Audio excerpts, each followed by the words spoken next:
recently became aware of some powerful attractive forces which have been working in my life for a long period of time. Uncovering the source of many of my life's problems was a huge moment of relief. I realized that an unconscious behavior pattern, which was established in my youth, had been perpetuating many of my problems and difficulties. When things start appearing in life which you're dissatisfied with, you might become angry and try to push them away. But what if you're the cause of these situations and circumstances and they are trying to teach you something? What if pushing them away only draws more of the same into your life? There's a well-known sports-related visualization technique called visual motor rehearsal. In the film The Secret, Dennis Waitley talks about this technique which he used in the Olympics to train athletes.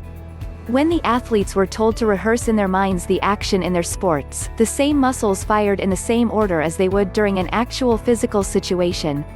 The mind didn't know the difference between the actual physical circumstances and the visualization techniques. The things we see and rehearse in the mind are brought about in reality as situations, events and circumstances. My problem was, I was rehearsing fighting with my brother. I was stuck in this daydream because it was how I remembered my brother after he had died. It was the most powerful way to remember him. I created a number of actual physical confrontations and got heavily into the martial arts for a number of years. When things continued to be difficult, frustrating and confrontational in working life, I withdrew from life and from work altogether to avoid the pain associated with these feelings I kept perpetuating. I kept asking myself, why was my life so difficult? Surely this isn't what most people experience in life?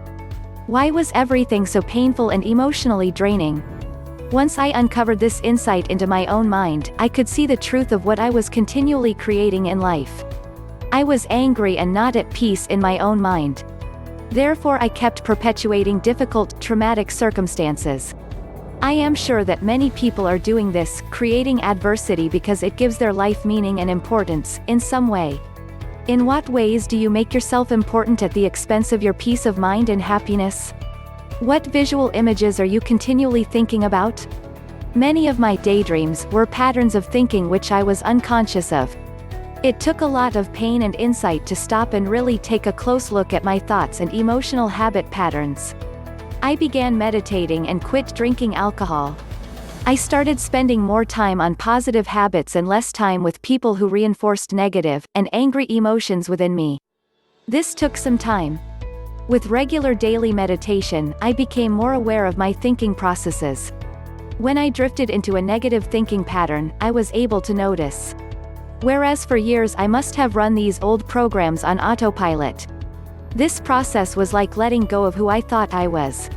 When you identify with a certain emotion, you begin to think you are that emotion. You begin to think you are your thoughts. When there's nothing to fight against, large pieces of your worldview fall away. It feels like you're losing your mind.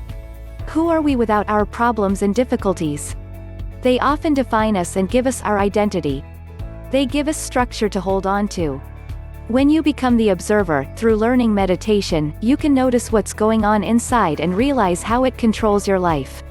So if you're giving a lot of time and attention to negative, angry and difficult emotions, thoughts and words, consider that you may be addicted to them. You may be giving yourself an identity to hold on to, because without it, you won't know who you are. Think about which friends you hang about with.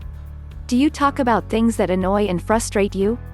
To really change your life, you must stop giving thoughts and attention to the things which grow your angers and frustrations. Stop spending time with people who anger you and bring up those angry and frustrated feelings within you.